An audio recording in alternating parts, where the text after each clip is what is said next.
You know, I used to think I was pretty good at making decisions in my life. Now, what I'd love to tell you all today is that I've made decisions in my life, and that of all of them have worked out to my benefit in the way I planned. But that's not a very good way for a preacher to start a sermon, because you know I was lying to you. Sometimes I think you and I make decisions in life simply to prolong having to make that really difficult decision. Then when our backs are against the wall, when you and I have no other choice, we make that difficult decision. Think with me this morning, if you will, of those defining moments in your life.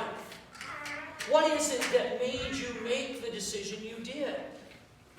As much as I hate to admit this, I graduated from Northern in 1997. What I was going to do after that point was never really a question that I wrestled with.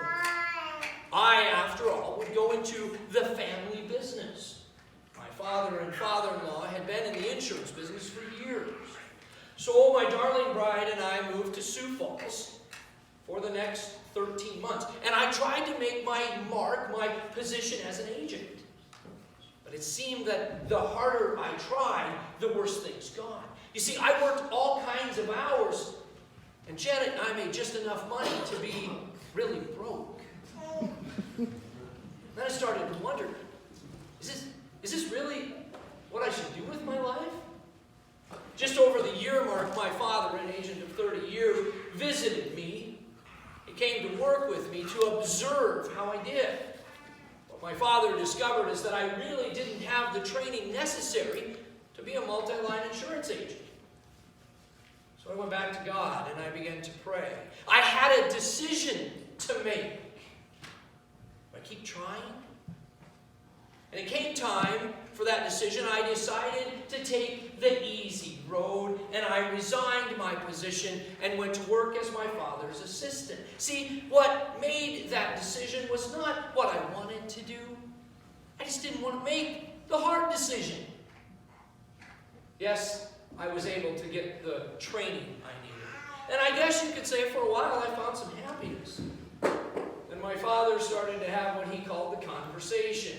At some point, I would like to retire and turn this business over to you. These conversations did nothing but make me sick to my stomach. I visited with my father-in-law during this turmoil, and the conversation went something like this. Jason, you have a 4-year degree in marketing.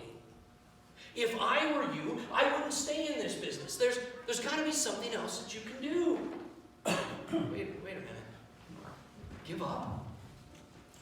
Let my parents down? Leave the family business? Not follow in my father's footsteps? Let's be honest. I wasn't really happy. But I was still too scared to make that tough decision. One warm June night in 2002, my darling wife came home to the small bungalow we owned at Sturgis, and she sat down in front of me the classifieds to the Rapid City Journal. She said, I just came up with the reason you're going to leave the insurance business. The ad read, Northern State University seeks a marketing representative for the states of Montana, Wyoming, and western South Dakota. Now, brothers and sisters, I wanted that position really bad. But what would mother and father think? And if I make this decision and I fall on my face, there'll be no going back. What if I fail? People would begin to say things like, I told you that wouldn't work. And besides, I told myself, there'll be several applications. I won't even get an interview. I had to make a tough decision. Could I try it on my own? Could I step outside of the comfort zone? Or would I just do what was safe? As Christians, sometimes in our lives, we're forced to make tough decisions. But I want you to remember, all of us to remember today, that no matter what the position is that we find ourselves in, we have the Lord and Jesus Christ to turn to. So once again, I ask you, can you think of times where you were forced to make a tough decision, and then you suffered or dealt with the results of that decision? Maybe it was when you chose the person you're going to spend the rest of your life with. That's a huge huge decision, one that shouldn't be taken lightly. Maybe you might say, yeah, once when I had to choose a career path. Like it or not, what you decide to do with your life, you spend a lot of time doing it. One would hope that you would find some joy and satisfaction in it. That moment when in college, high school, or studying for your master's degree, you decided to cheat on an exam. That decision you made when you decided to cheat on your husband or your wife. You see, these are moments that are thrust upon us, some of which we create ourselves. I'm sorry. And there are moments like these tough decisions where we have to make them, where they go on to define who we are. And that definition is based upon the decision we make. We continue our study of the book of Esther. As I mentioned, we're in the 4th chapter this morning, called Mordecai Persuades Esther to help. In the 2nd verse, the first thing we see is the king's gates. Now, I'd like to remind you, this would have been the legal or commercial center of the kingdom. Then there's all of these talks about the feasts throughout the book of Esther. And the feasts clearly match a pair of banquets. The fact that the dialogue between Mordecai and Esther is mediated by this guy named Haggak reflects prohibition against Mordecai entering the royal citadel. Why? Because he's dressed in mourning. I want you to remember that Mordecai is aware of the amount Haman promised to the king because of his high position in the bureaucracy of Susa. I want you to know that approaching the Persian king, this would be Xerxes, unsummoned by the king, is a death warrant, right? Unless, of course, the king gives you an invitation. Now, the themes of the book of Esther, and there are several throughout the book, but the one you need to pay the most attention to is the one clearly expressed in this passage. Mordecai's confidence that the Jews would be delivered. Why? Well, he bases this on God's sovereignty, working out his purpose, God's purpose, and his fulfilling the promises. Then the deliverance, Scripture says, will come through some other means than Esther. Unless, of course, Esther exercises her individual responsibility, she and her immediate family, as Scripture says, will perish. The phrase, from another place. This is as close, from another place, is as close in the book of Esther as we will come to a direct reference to God. Fasting was usually accompanied with prayer, and we presume that prayer was a part of this fast. But I want you to understand something. The author of Esther omits prayer, omits the reference of God in this passage again, and this is consistent. This is assumed to heighten the fact that the reader understands that God is active in the entire story. But I want you to remember, Mordecai and Haman, these guys don't get along. And it's their bitterment, their petty argument, that has brought the entire Jewish nation into jeopardy. Haman's plan is to wipe out the Jewish people as a response to Mordecai's offense. But after hearing the decree, Mordecai does what? He tears his clothes. He puts on sackcloth and ashes, goes into a state of mourning.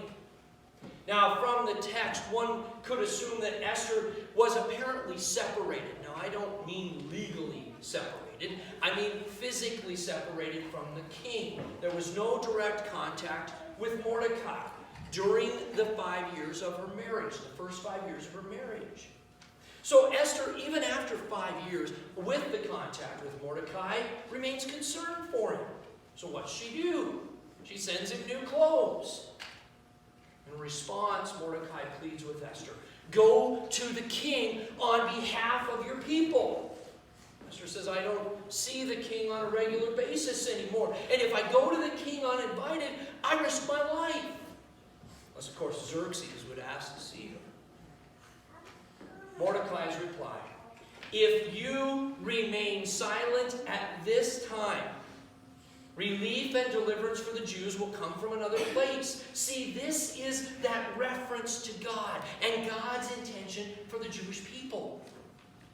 At this time, God was sometimes referred to as the place or from another place.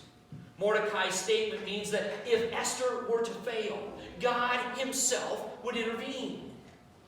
Mordecai's words also suggest that there's purpose in all that happens, and that purpose goes beyond Esther's interests.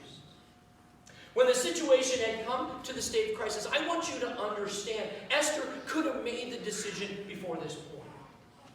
But she waits for the situation to get to a state of crisis, and she, Esther, is brought to this defining moment in her life. No, maybe she didn't choose it. They were circumstances that were thrust upon her outside of her control. Such a time as this, Esther is now forced to choose between identifying herself with God's covenant people, or does she continue to live as a pagan queen in a pagan queen's court?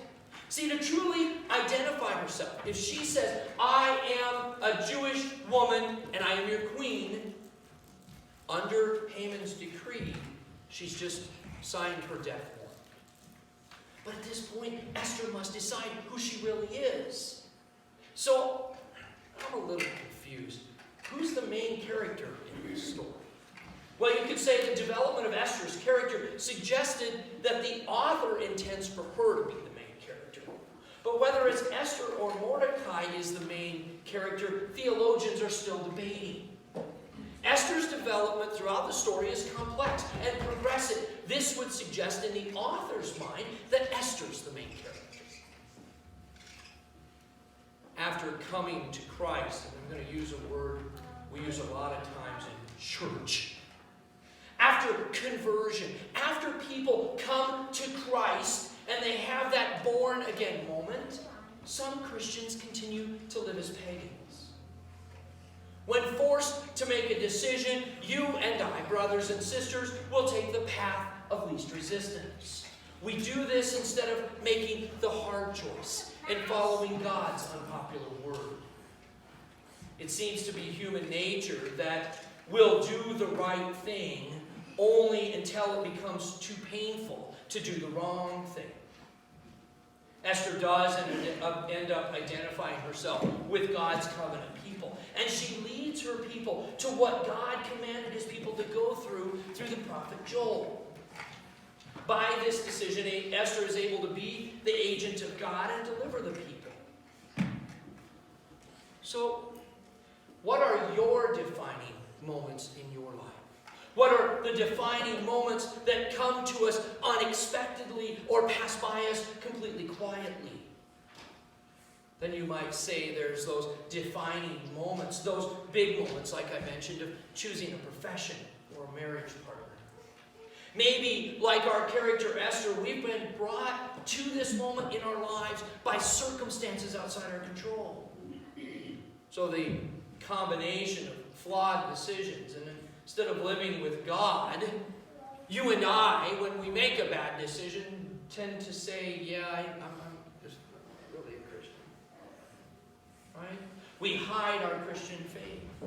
Then we have that moment where we have a choice. And no matter where you are today, no matter what circumstances you find yourself in, you and I can always return to God. God's purposes, God's plan for our lives are greater than we are. Perhaps we come to the present situation, as the book says, for a time such as this. As difficult as it is for us sometimes, you and I don't clearly see the path ahead. So you and I make decisions with the information we have and do the best we can.